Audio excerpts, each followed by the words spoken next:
شائقهم وجميع المسلمين والمسلمات والمؤمنين والمؤمنات والمعلمين والمعلمات شأول الله الفاتحة. أعوذ بالله من الشيطان الرجيم. بسم الله الرحمن الرحيم. الحمد لله رب العالمين الرحمن الرحيم مالك يوم الدين إياك نعبد وإياك نستعين اهدنا الصراط المستقيم صراط الذين أنعمت عليهم غير المغضوب عليهم ولا الضالين آمين. بسم الله الرحمن الرحيم. الحمد لله رب العالمين وبه نستعين والعاقبة للمتقين ولا عدوان إلا على الظالمين. أشهد أن لا إله إلا الله وحده لا شريك له وأشهد أن محمدا عبده ورسوله. اللهم صل وسلم على سيدنا محمد الفاتح لما أغلق والخاتم لما سبق ناصر الحق بالحق والهادي إلى صراطك المستقيم وعلى آله وصحبه حق قدره ومقداره العظيم. رب اشرح لي صدري ويسر لي أمري واحلل عقدة من لساني يفقه قولي. اللهم يسر ولا تعسر Rabbi tammim bil khair. Assalamualaikum warahmatullahi wabarakatuh. Alhamdulillah, segala puja dan pujian bagi Allah Subhanahu wa taala, Tuhan yang mentadbir akan sekalian alam. Salawat dan salam yang tidak terhingga ke atas junjungan besar Nabi Muhammad sallallahu alaihi wa alihi wasallam. Muslimin dan muslimat, tuan-tuan dan puan-puan yang dimuliakan oleh Allah Subhanahu wa taala. Alhamdulillah, syukur kita kehadrat Allah Subhanahu wa taala. Masih lagi Allah Subhanahu wa taala memanjangkan umur. Allah Subhanahu wa taala memberikan nikmat, memberikan rezeki segala-galanya kepada kita, dan alhamdulillah syukur kita pada Allah Subhanahu wa taala dapat juga kita jejak kaki melangkah masuk ke dalam rumah Allah Subhanahu wa taala untuk kita mengabdikan diri kita kepada Allah Subhanahu wa taala. Dan alhamdulillah Allah Subhanahu wa taala masih lagi memanjangkan umur kita sampailah ke hari ini, sampailah ke hujung tahun ni. Kita sudah berada pada bulan 12. Tidak lama lagi kita akan masuk pula pada bulan Januari tahun 2021. Kita kena muhasabah diri kita balik. Allahumma salli ala Muhammad. Setahun ni apa yang kita buat? Apa yang amalan yang kita buat? Apa yang kebajikan yang kita buat? Apa yang kebaikan yang kita buat setahun? Berapa lay Quran kita baca? Kita habis tak habis dalam setahun ni bacaan Al-Quran kita? Daripada kita tak boleh baca, boleh tak kita baca? Tahun ni saja. Tahun ni akan berlalu dan akan datang pula pada tahun 2021. Muslimin dan muslimat yang dimuliakan oleh Allah Subhanahu wa taala. Kita melihat pada hadis Nabi sallallahu alaihi wasallam pada hadis yang ke-29. Dalam hadis 40 Al-Imam Nawawi yang dimuliakan oleh Allah, yang dirahmati oleh Allah Subhanahu wa taala. Al-hadithut tasi'u wal 'ashrun. Pada hadis yang ke-29 menceritakan bagaimana Sayyidina Mu'adz bin Jabal. Siapa Mu'adz bin Jabal? Mu'adz bin Jabal ni adalah sahabat Rasulullah sallallahu alaihi wasallam di antara 6 orang, Allahumma salli ala Muhammad, di antara dua orang yang kumpulkan Al-Quran pada zaman Nabi SAW. Ini Mu'adz bin Jabal. Dan Mu'adz bin Jabal ni juga dia meninggal pada usia yang muda. Dia meninggal pada umur 33 tahun. Mu'adz bin Jabal pada zaman Rasulullah SAW, dia ni seorang yang pakar ilmu fiqh, dan pakar hukum hakam. Ni Mu'adz bin Jabal pada usia yang muda. Maka berkatanya Mu'adz bin Jabal radhiyallahu anhu, katanya Mu'adz bin Jabal an Mu'adz bin Jabal radhiyallahu anhu qala qultu ya Rasulullah Allah ya Rasulullah akhbirni bi'amalin yudkhilunil jannah wa yuba'iduni minan nar. Maka Sayyidina Mu'adz bin Jabal radhiyallahu anhu dia tanya Rasulullah sallallahu alaihi wasallam, dia kata, katakan aku ya Rasulullah. Qultu ya Rasulullah, katakan aku ya Rasulullah, khabarkanlah kepadaku, ikhbirni bi'amalin yudkhilunil jannah wa yuba'iduni 'anil nar. Kabarkan kepadaku dengan amal yang memasukkan aku ke syurga dan menjauhkan aku daripada neraka Allah Subhanahu wa taala. Kalau kita beramal dengan hadis ni, insya-Allah kita akan selamat di dunia maupun di akhirat. Apa yang Mu'adz bin Jabal tanya pada Rasulullah? Ya Rasulullah, bagi tahu dekat saya ni ya Rasulullah, satu amalan, beberapa amalan yang boleh membawa aku ke syurga dan menjauhi aku di neraka Allah Subhanahu wa taala. Nak masuk syurga pastilah dengan amalan dahulu. Ada orang kata nak masuk syurga mestilah rahmat Allah. Kalau jahat, macam mana nak dapat rahmat Allah? Kalau kaki maksiat, macam mana nak dapat rahmat Allah? Dia mesti amalan. Selepas amalan barulah dapat rahmat Allah Subhanahu wa taala. Dengan amalan yang kita buat, dengan rahmat yang kita buat, pasti kita akan memasuki syurga Allah Subhanahu wa taala. Maka Mu'adz bin Jabal ditanya, apakah amalan yang menyebabkan aku masuk syurga dan aku dijauhi daripada neraka Allah Subhanahu wa taala? Nah, maka berkatanya Rasulullah sallallahu alaihi wasallam, qal laqad sa'alta 'azim wa innahu laqad sa'alta 'an 'azim wa innahu lasayrun 'ala man yassarahu Allah taala alaihi.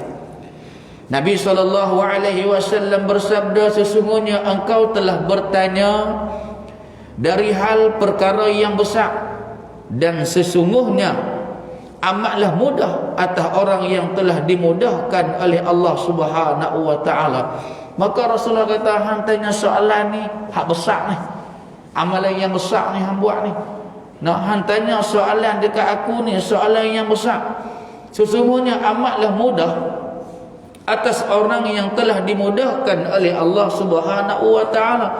Dia menjadi mudah bila Allah Subhanahu wa taala memudahkannya. Kita ni jadi mudah nak buat amal ibadah apabila Allah Subhanahu wa taala mempermudahkan kita. Kita nak bangun malam, memudahkan kita untuk bangun malam, barulah Allah Subhanahu wa taala mempermudahkan segalanya. Nak bangun malam tapi tak bangkit, berat. Macam mana nak dipermudahkan oleh Allah Subhanahu wa taala? Maka berkatanya Rasulullah sallallahu alaihi wasallam, ta'budullaha la tusyriku bihi syai'a.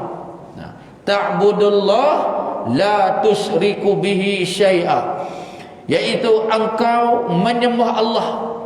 Kata Nabi sallallahu alaihi wasallam, kamu nak masuk syurga, kamu nak memasuki syurga Allah Subhanahu wa taala, la ta'budullaha la tusyriku bihi syai'a, iaitu engkau menyembah Allah, tiada engkau mempersekutukan dengan dia akan sesuatu.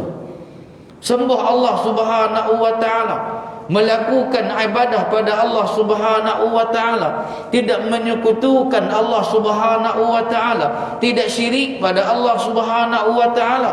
Syirik ini ada dua. Nah, syirik ini ada dua. Yang pertama syirik yang nyata.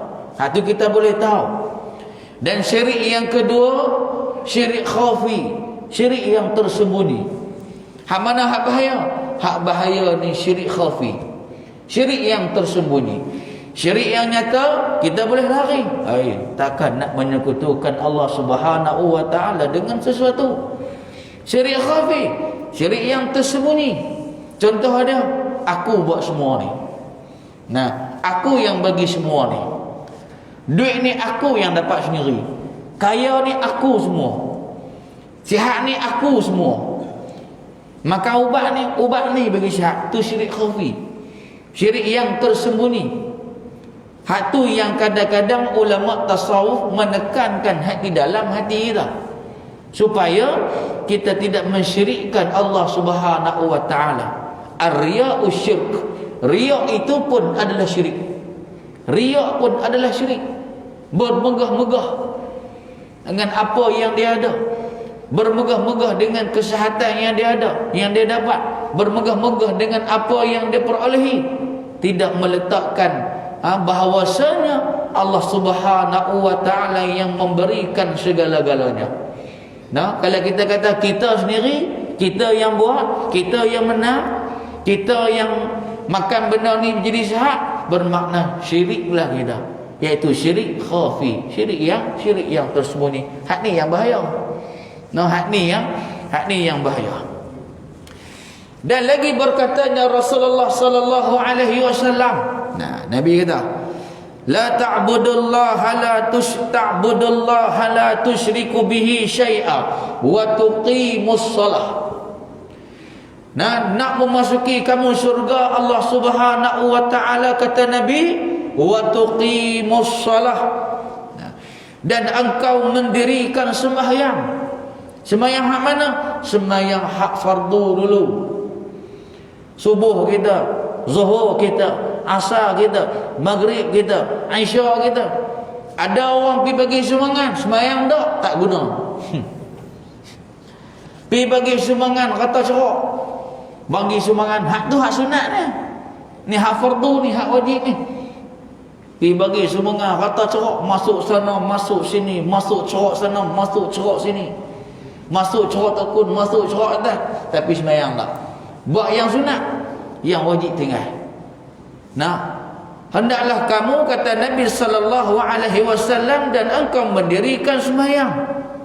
Nah, dan lagi kata Rasulullah sallallahu alaihi wasallam, kata Nabi apa lagi? Wa tu'tiz zakah, mengeluarkan zakat. Nah, zakat apa? Bermacam-macam zakat yang kita kena buat keluar. Ada zakat simpanan, ada zakat pendapatan, ada zakat emas, ada zakat simpanan tahunan kita, ada juga zakat lagi, zakat kita buat benam, zakat kita buat kedah. Semua kita nak kena buat keluar zakat, ikut haul dia. Nah, ikut haul. Sekurang-kurangnya kalau simpanan, kalau tak silap saya lah, kalau silap bagi tahu lah, sekurang-kurang simpanan dalam bank kita ada dekat-dekat 13,000 ataupun 12,000, 13,000 ataupun 12,500, maka kita kena buat keluar zakat. Tu zakat simpanan. Nah, sebab apa zakat ni? Sebab apa? Nak menyucikan balik harta kita, nak suci balik harta yang kita simpan. Nah, bukan kata kita simpan nak bagi kita senang, tapi kita nak tolong orang lain. Sebab tu dalam Islam suruh umat Islam mengeluarkan zakat. Dan lagi kata Rasulullah sallallahu alaihi wasallam, wa tasumu Ramadan. Nah, wa tasumu Ramadan. Nah, dan berpuasa pada bulan Ramadan. Alhamdulillah, kita sudah berpuasa pada bulan Ramadan pada baru-baru ni dalam keadaan PKP. Kita puasa. Dan kita berharap pada tahun hadapan kita akan berpuasa, kita akan bertarawih seperti mana sedia kala kembali. Kita minta pada Allah, minta pada Allah Subhanahu wa taala. Dan puasa pada bulan Ramadan dan mengerjakan haji di Baitullah. Hak ni apa dia? Hak ni adalah rukun Islam. Hak ni tunggu kita. Jatuh satu, ikut semua. Nah, arkanul Islam, yakni rukun Islam. Yang pertama, ta'budullaha la tusyriku bihi syai'a. Sembahlah Allah dengan menyekutukan Allah Subhanahu wa taala. Lepas itu pula kata Nabi sallallahu alaihi wasallam, wa tuqimus salah, mendirikan sembahyang, wa tu'tuz zakat, mengeluarkan zakat, dan puasa bulan Ramadan dan mengerjakan haji ke Baitullah. Ini ialah rukun Islam yang kita kena buat dan yang kita kena beramal. Nama rukun mana? Rukun ini benar yang wajib kita buat. Kemudian ia bersabda, thumma qal ala adulluka ala abwabil khair. Dan lagi bersabda, kemudian ia bersabda, tidakkah engkau suka aku tunjukkan kepada engkau pintu-pintu kebaikan? Nak tahu tak, kata Rasulullah sallallahu alaihi wasallam. Rasulullah tanya kepada Muadz bin Jabal, engkau nak tahu tak? Mau nak tahu tak pintu-pintu kebaikan yang membawa kamu kepada kebaikan? Maka Rasulullah sallallahu alaihi wasallam tanya kepada Muadz bin Jabal. Kata Rasulullah sallallahu alaihi wasallam, Nabi kata, as-saumul junnah. As-saumul junnah, puasa itu adalah perisai. Junnah makna apa? Junnah itu maknanya perisai. Puasa itu adalah perisai. Sebab apa? Kerana puasalah yang dapat melawan hawa nafsu. Kalau kita berpuasa, dapat melawan hawa nafsu kita. Sebab itulah puasa itu adalah perisai. Kalaulah tahun ni kita boleh puasa orang biasa, tahun hadapan kita nak makam balik puasa yang kedua. Puasa yang istimewa. Dan lagi kata Rasulullah sallallahu alaihi wasallam, puasa itu adalah perisai, dan sedekah itu memadamkan kesalahan sebagaimana air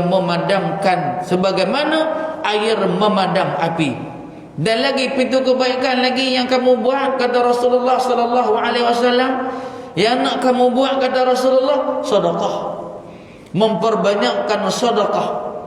Kerana sedekah itu, kata Rasulullah sallallahu alaihi wasallam, memadamkan kesalahan sebagaimana ia memadamkan, seperti mana air memadamkan api. Maknanya Allah Subhanahu wa taala hapus dosa-dosa kita. Dosa hak mana? Dosa-dosa kita hak kecil. Dosa-dosa kecil kita diampunkan oleh Allah Subhanahu wa taala. Sebab itulah di antara kelebihan sedekah ni banyak fadilah dia, banyak kelebihan dia. Allah Subhanahu wa taala akan tambah lagi orang yang memperbanyakkan sedekah pada jalan Allah Subhanahu wa taala. Sedekah dihapuskan dia akan dosa-dosa kecil. Muslimin dan muslimat yang dimuliakan oleh Allah Subhanahu wa taala. Dan lagi Rasulullah sallallahu alaihi wasallam menyebut, di antara pintu-pintu kebaikan yang ketiga yang disebutkan oleh baginda Nabi sallallahu alaihi wasallam, Nabi menyebut wasalatur rajul fi jawfil lail. Wasalatur rajul fi jawfil lail, yakni kata Nabi sallallahu alaihi wasallam, dan sembahyang seorang lelaki pada pertengahan malam. Sembahyang apa? Sembahyang sunat tahajud. Hak ni di antara pintu-pintu kebaikan yang kita dapat di sisi Allah Subhanahu wa taala. Bangun kita sembahyang solat sunat tahajud.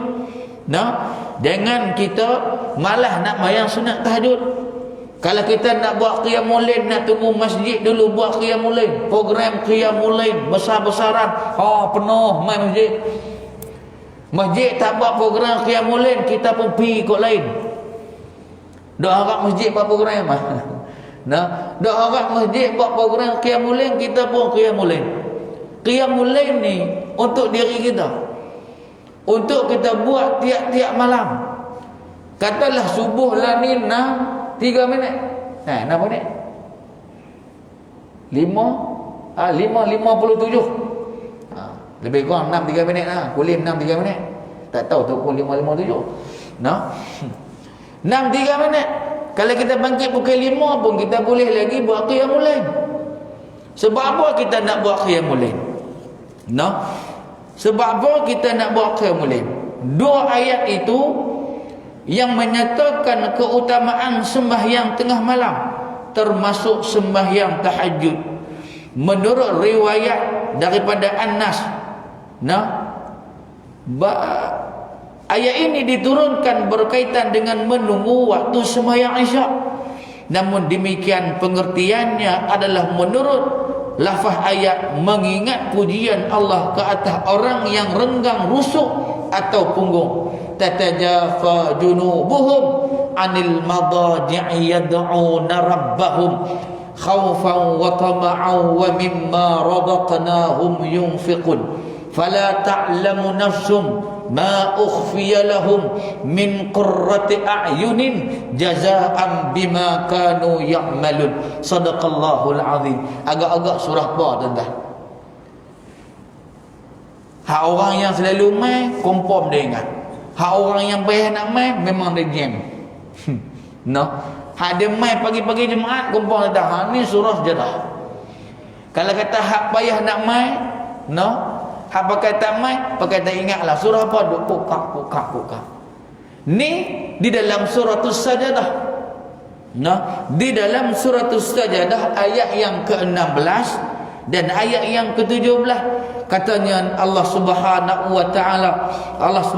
wa taala menyebut renggang rusuk-rusuk mereka dari tempat tidur dalam keadaan menyeru Tuhan mereka dengan takut dan dengan menaruh harapan. Dan sebahagian dari apa yang kami kurniakan itu mereka belanjakan, maka tidak ada jiwa yang mengetahui apa yang disembunyikan bagi mereka dari benda-benda penetak mata. Sebahagian balasan bagi apa yang mereka kerjakan. Setelah itu Nabi sallallahu alaihi wasallam termasuk orang yang merenggangkan rusuk atau punggung mereka dari tempat tidur kerana berdoa mereka kepada Allah. Pagi berdoa lu ke Allah.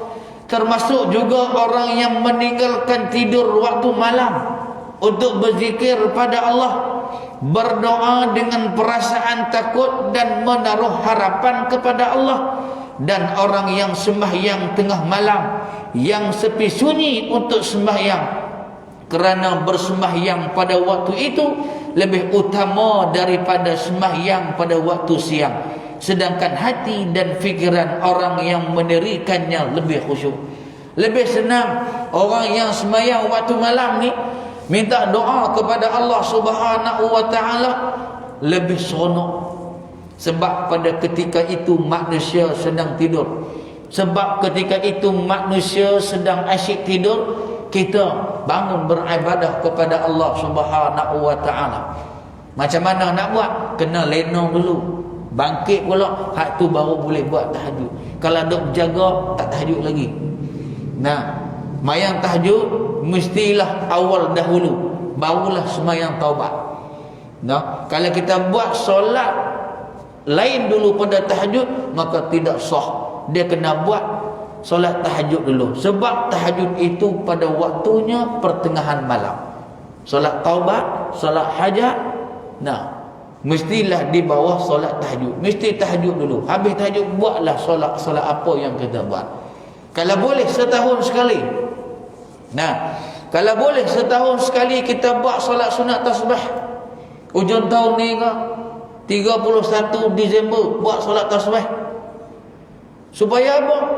Di antara kelebihan-kelebihan orang yang menunaikan solat tasbih diampunkan dosa oleh Allah Subhanahu wa taala, yang awal dan yang akhir, yang tersembunyi dan yang nyata, diampunkan dosa oleh Allah. Buat apa nak kena buat? Nah, 2 kali salam 300 kali tasbih.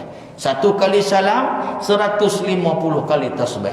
2 kali salam 150 kali tasbih. Bermakna 300 kali tasbih.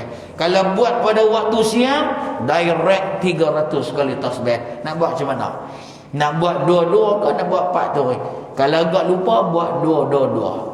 No, tapi selalunya orang buat pada waktu malam. No, banyak kelebihan orang yang buat solat tasbih setahun sekali. Kalau tak mampu kamu buat tiap-tiap malam, buatlah tiap-tiap minggu. Tak mampu tiap-tiap minggu, buatlah tiap-tiap bulan. Kalau tak mampu tiap-tiap bulan, buatlah tiap-tiap tahun. Kalau tak mampu buat tiap-tiap tahun, buatlah seumur hidup sekali. Kalau tak mampu juga, tak tahu nak kata apa. No? Kalau tak mampu juga, ambil kayu mimbar tu, godang tengah belakang. Nah, setahun sekali tak buat. Supaya apa? Menandakan kita ni hamba Allah Subhanahu wa taala. Setelah itu Nabi SAW bersabda lagi, adakah engkau suka aku kabarkan kepada engkau kepala pekerjaan dan tiang-tiangnya dan puncaknya? Hendak tak? Kata Nabi SAW. Maka berkatanya Mu'adz bin Jabal, baiklah ya Rasulullah. Sabda Nabi SAW, kepala pekerjaan ialah Islam. Nak buat kerja apa-apa pun, bawa letak Islam di depan dulu. Kita orang Islam ni. Jangan hak pi letak Islam duk belakang. Kena letak Islam di depan dulu. Nak buat kerja apa, kebaikan apa pun, letak hak Islam di hadapan. Jangan meletakkan Islam di belakang. Dan yang kedua, kata Rasulullah sallallahu alaihi wasallam, dan tiang-tiangnya ialah sembahyang. Tiang-tiangnya pula, kata Rasulullah sallallahu alaihi wasallam, ialah sembahyang. As-salatu imaduddin.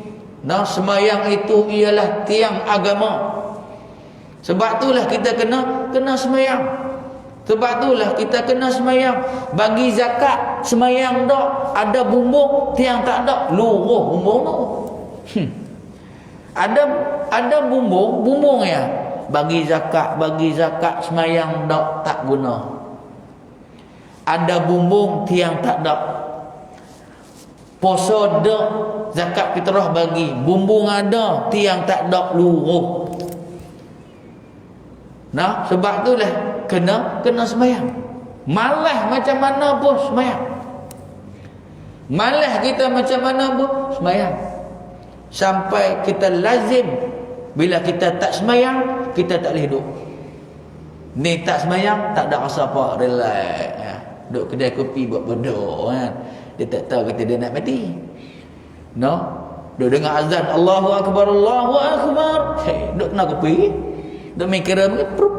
Oh haji, 4 kali haji ya. Mikir mindam. Tapi sembahyang tak. Sembahyang tak sujud pada Allah Subhanahu wa taala, tak sujud kepada pencipta dia yang memberikan dia akan segala-galanya. Rugi manusia yang macam ni. Dan puncak dia, kata Rasulullah sallallahu alaihi wasallam, adalah jihad. Jihad ni ada orang Islam ni. Dapat serah jihad kita pada jalan Allah Subhanahu wa taala, sampailah kita bertemu dengan Allah Subhanahu wa taala. Muslimin dan muslimat yang dimuliakan oleh Allah Subhanahu wa taala. Kemudian ia bersabda, kemudian Nabi sallallahu alaihi wasallam bersabda, adakah engkau suka aku kabarkan kepada engkau penguasa bagi yang demikian itu semuanya? Kataku, baiklah ya Rasulullah. Lalu ia memegang lidahnya. Lalu Nabi SAW pegang lidah. Cegahlah ini, kata Rasulullah. Pegang lidah, kata Rasulullah SAW, cegah. Lidah kita ni cegah daripada benda-benda yang buruk. Lidah kita ni cegah daripada benda-benda bercakap benda-benda yang maksiat. Cegahlah kata Nabi. Ya Nabi Allah, dan sesungguhnya kami akan disiksa kerana kami berkata dengannya. Sesungguhnya dengan lidah inilah ia akan membawa kita masuk dalam neraka Allah Subhanahu wa taala. Kerana pulut santan binasa, kerana mulut badan binasa. Tu pepatah orang doa. Kerana mulut ni. Sebab itulah saya ingat lagi pesan guru saya waktu saya ngaji tu. Dia kata apa? Nak bercakap apa-apa pun fikir dahulu. Jangan bercakap baru fikir. Cakap bumbang baru fikir. Dia kena fikir dulu baru cakap. Bukan cakap baru fikir. Muslimin dan muslimat yang dimuliakan oleh Allah. Sabdanya, ibu engkau kehilangan engkau, dan tidak akan dicampakkan manusia ke atas muka mereka, atau ia bersabda ke atas hidung mereka ke dalam api neraka, melainkan kerana hasil tanaman lidah-lidah mereka.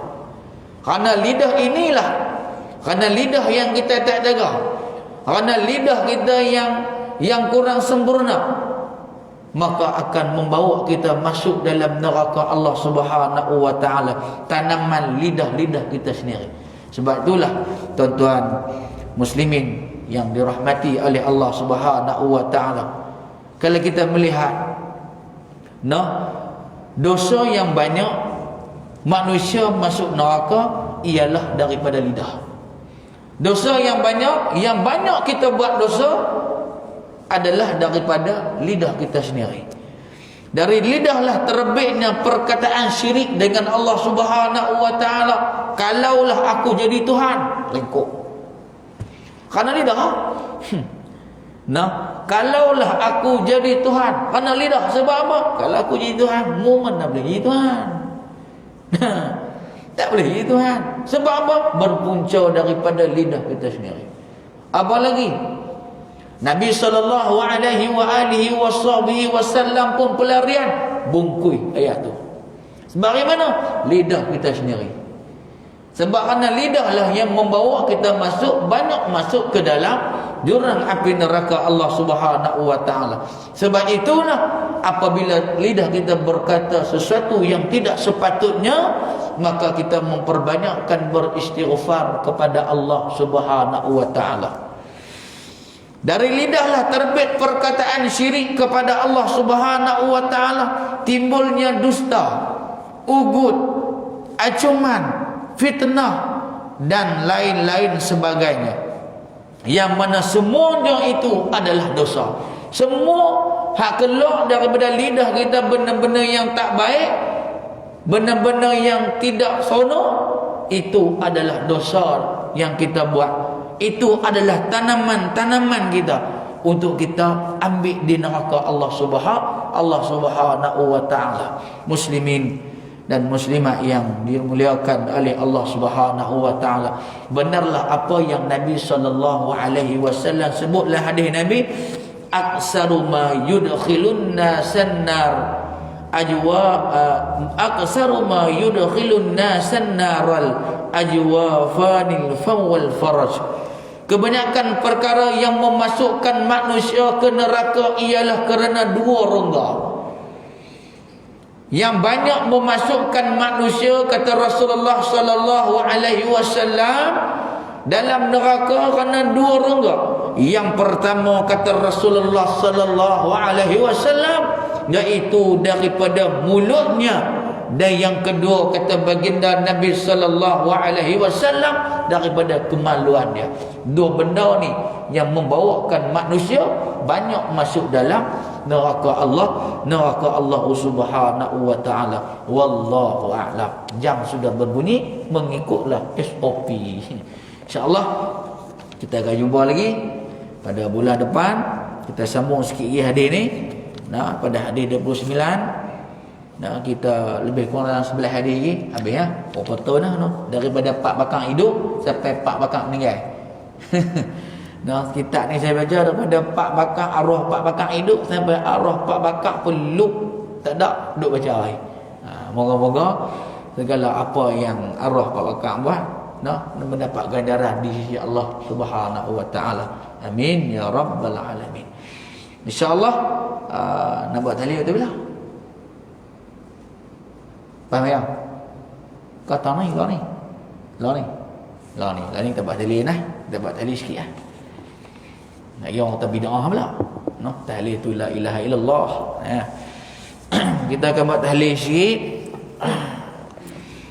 Tahlil kepada Zamri binti Hadijah. Betul? Ila hadratin Nabil Karim Muhammad sallallahu alaihi wasallam. Thumma ila arwahi walidina wa masyayikhina wa walidihim wa masyayikhihim wa khususan ila ruh Zamri binti Khadijah. Sya'ulillahi umul Fatihah. A'udzu billahi minasy syaithanir rajim. Bismillahirrahmanirrahim. Alhamdulillahi rabbil alamin. Arrahmanirrahim. Maliki yaumiddin. Iyyaka na'budu wa